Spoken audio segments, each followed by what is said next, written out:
Maxine Wabosha. I am a digital content creator, an entrepreneur, and a podcast host. And I am a millennial on the move. I was born in Nairobi. I went to Makini Primary School.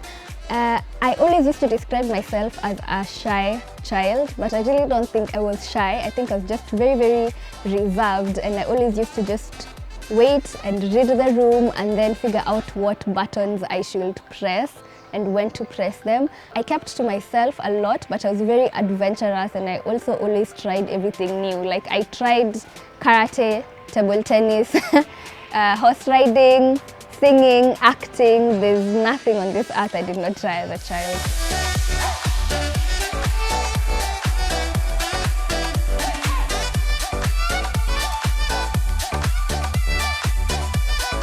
For high school, I went to Moi Girls High School for Form 1 and 2, and then for Form 3 and 4, I went to Makini High School.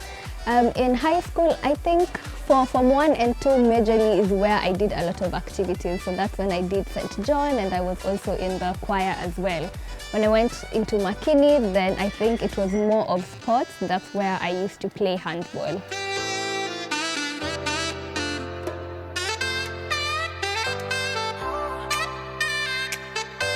After high school, I actually joined a theatre group, and then that was that period in between Form 4 and high school, Form 4 and uni, before you go into uni. So that's when I did theatre, and then I went into mechanical engineering. I actually wasn't sure what to do, but ever since I was in high school, my dad just used to tell me, pass your exams, and then after that you can be what you want to be. So that's exactly what I did. I passed, and then I just ended up picking mechanical engineering.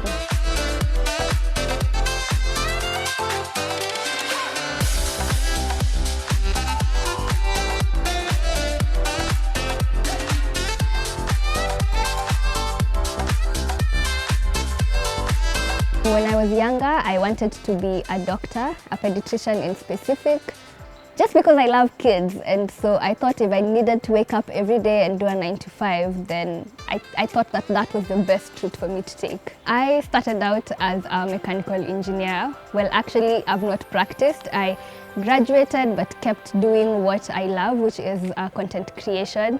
So currently my newest project is A Letter to My Younger Self. It is a podcast whereby I bring a couple of guests, my favorite people, and we talk about themselves. Basically, they write a letter to their younger selves, and on the show we discuss this letter and a lot more. In second year is when I started getting into YouTube a lot. And my parents have always been really, really supportive. My parents have never been the type of parents to force you to do what is socially acceptable or socially deemed as the right thing to be doing. My parents have always been very supportive, especially my dad. He's always like, if you can figure out how it will make you money and you're happy doing it, then you can go ahead and do it.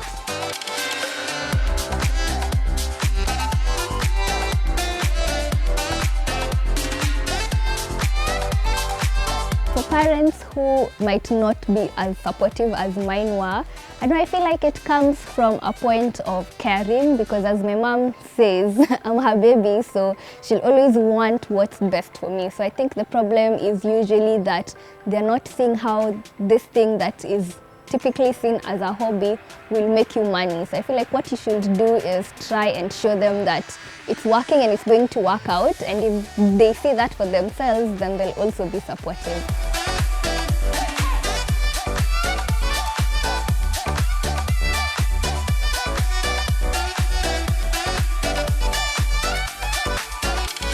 My makeup routine is very simple. I like a very simple bit. My skin, but better, I think, is the best way to describe my type of makeup.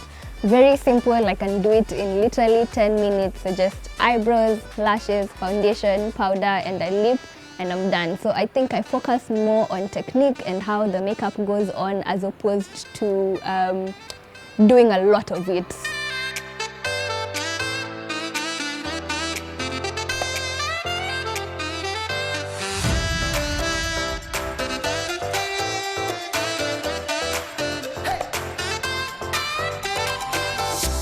content creation basically involves being in front of the camera most of the time.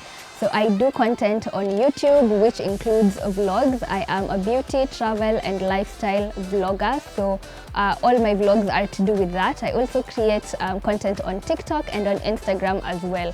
So we do this for brands. Brands will approach you, they want content that will market their products, and that is what I create for them.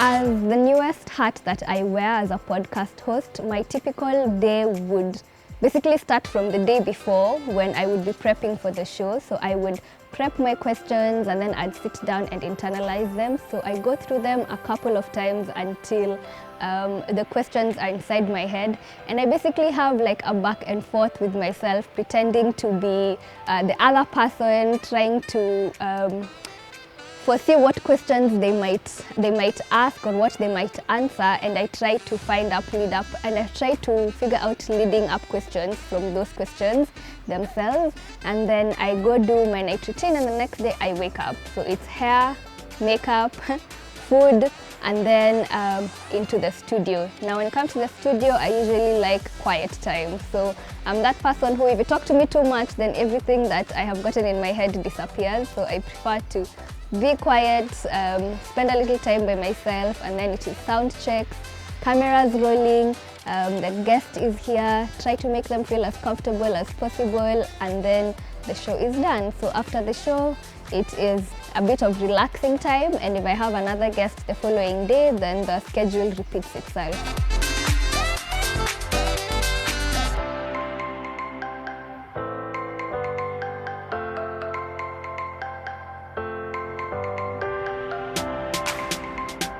I branched out to do podcasting because I thought it would be something interesting and different to do. You know, the content creation space can get a bit monotonous, so it's really nice to find a new challenge or a new place that you can explore that you haven't explored before, and that is how A Letter to My Younger Self came up. It is an audiovisual podcast, and the main purpose of A Letter to My Younger Self is to learn and to inspire, because like I recently turned 25, and I think that social media usually has this way of making everyone look perfect and they know what they're doing and everyone has everything figured out. But with A Letter to My Younger Self, it basically inspires you to relax, you know, to trust the process, and to trust that other people, when they were at your age a few years back, they also had no idea what they were interested in doing. For example, we have one guest who is a big entrepreneur, and by the age of 30, she hadn't even started saving. So you can imagine such a person, if you look at her right now, you can think that she was always money-minded. And so to go back into that podcast episode and see at 30 she had no idea what she was doing, then you feel hope that even your time will come. Like there's no really set schedule, and you'll figure it out with time. The doubts come from once with family, and there's rent to be paid, the school fees to be paid. Is it actually sustainable, or is it sustainable now that I am at home with basically no bills apart from hair and nails? The main aim of the podcast is to assure everyone to trust the process. Like there's no set time of when you should be doing anything, and that is the biggest aim of the podcast, to learn and take you guys along with me in that journey. And when it comes to picking the guests for A Letter to My Younger Self, for season 1, I don't think there was really a certain criteria that we were strict to when it came to choosing the guests. The only thing is I wanted people to tell stories that were not necessarily hard. So a lot of the guests who are on the show, you'll find that it's people whose stories you've heard, but it's always the same exact story that the media picks. So when you go to A Letter to My Younger Self, then you get to know these people a bit more in depth, and stories that haven't been told yet.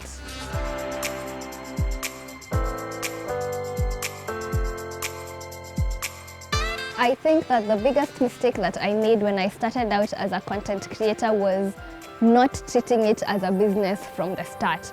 I feel like I treated it more as a hobby that was bringing me some spare change instead of a business that was meant to be making me money from the beginning. I think if I did that from day one, I could have maybe been so far. Yes, I think the biggest mistake that even the youth are doing right now is even treating prospective businesses as hobbies.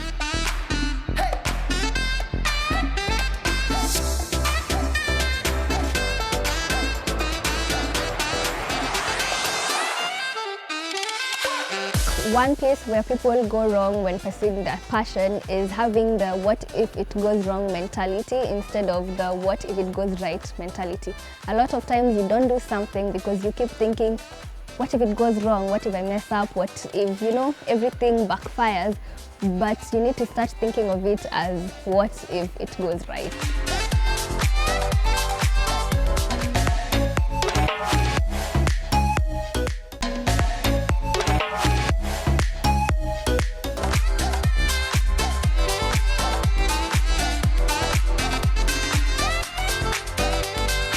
My mantra, I think, is the same outro that I use for my YouTube channel, which is always remember to work hard and have good intentions. I really do believe when hard work and good intentions are coupled together, only good things come out of it.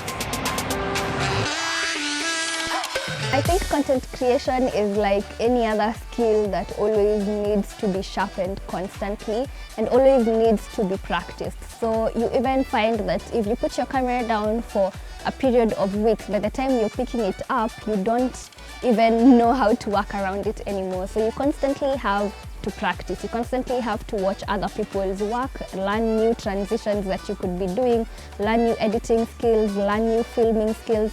So there's a lot of research that also goes to it. You also need to put money into it, into courses that can teach you these things and how they go. So it's constant practice and never putting your camera down for too long.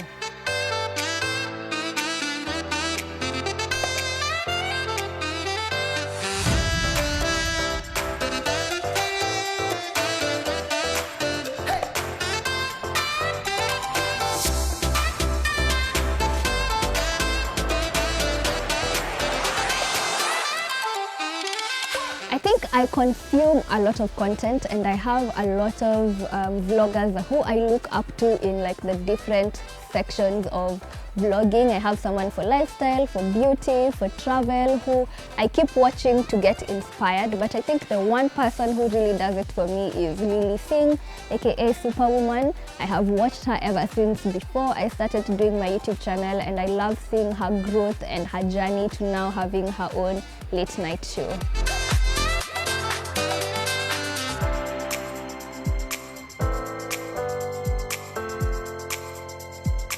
In the content creation space, I think it's important for people to come together because, for example, let's say I want to do beauty shots. So for beauty shots, I am the model myself, but in that, for that picture to come out, I may need a photographer, a makeup artist, a hairstylist, a stylist in general for it. So I find that when you reach out to people who are doing those specific things and you come together to put a concept together, then all of you are now benefiting instead of one person having benefited from a single project. So collaborating is one of those things that I really like to do when I have a big project in mind, and in my head I have ideas of people who can put it together beautifully, and then in that way we all benefit from it.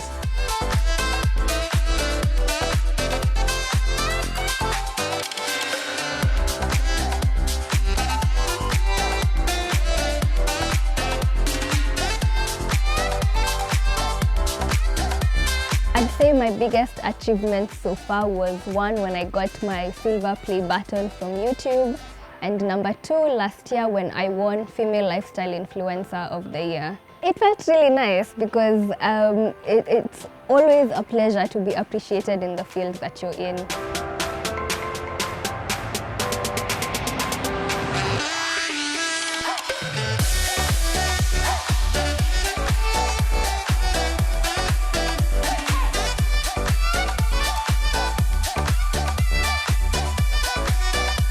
For upcoming content creators, or for a content creator who is just starting and is thinking, oh my God, how will this go? Will this ever pan out? This is my encouragement to you to keep staying consistent. You never know who is watching, and someone is always watching. So if you stay true to your craft and you keep creating, then the right people will definitely come across your content.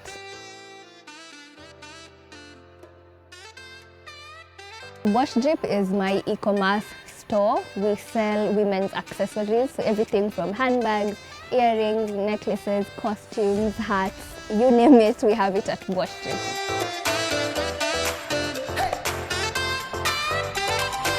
Bosch Drip was actually a COVID baby, and it came from having nothing to do like all other COVID businesses that are out there. So during COVID, a lot of content wasn't really being produced, because then again we were always at home. So one day I just sat down and I was like, this sounds like something I could do, because I also really enjoy style and style stuff. And so I started providing this to women all around.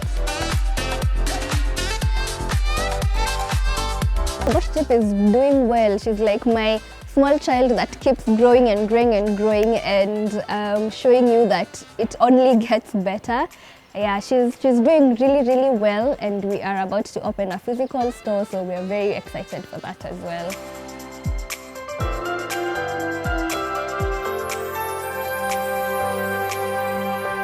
When it comes to maintaining a specific image on social media, it sprouts from thinking of yourself as a brand. So at the end of the day, yourself and your content is a brand. So you think about BMW, what's the first thing that comes to mind? It's the same thing with yourself. You have to look at yourself and think, what is the first thing you want people to think when they come to your page? What is the first thing you want people to think when they are watching your content? So once you figure that out, then those are the lines that you need to stay within.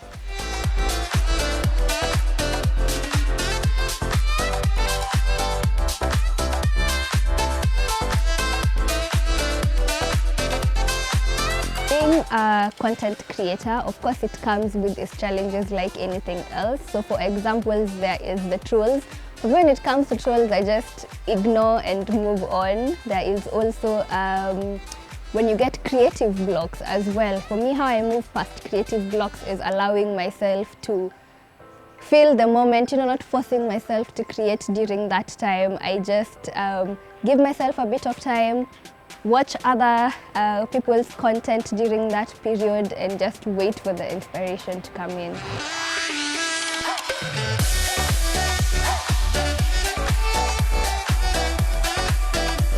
I think that especially after COVID, when everything went digital, that is the time that content creators had their time to shine. Because this is the time, it's a day and age where if you don't have a social media presence, it doesn't matter what you're selling, people are not going to buy your products. If you want to be seen, social media is where you need to start. So now content creators are starting to be taken a bit more seriously, whereby if you approach a brand and you tell them this is what I can offer and this is what I would want in return, it's not yet seen as a joke. You don't need to explain anymore your value. Your value is already being seen by even just your work by itself.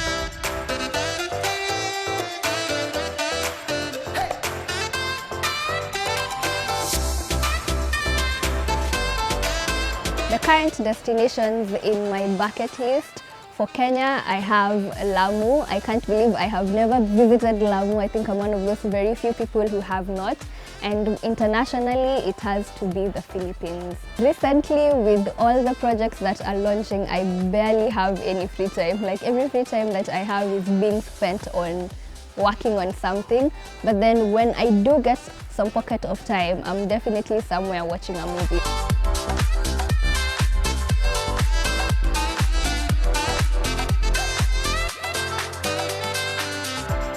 A celebrity that I would die if I met was Rihanna. But they always say don't meet people you look up to. So I'm not sure I want to keep it at Rihanna, but yes, that's the person who I would love to meet.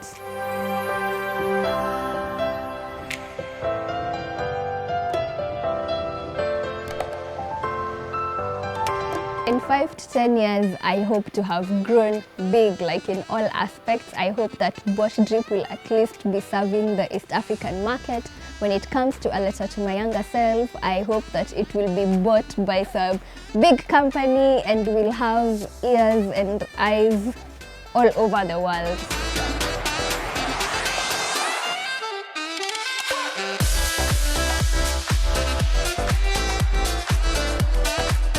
You can follow me on social media at Wabosha Maxine, on YouTube as well as Wabosha Maxine. You can get Bosch Drip at Bosch Drip.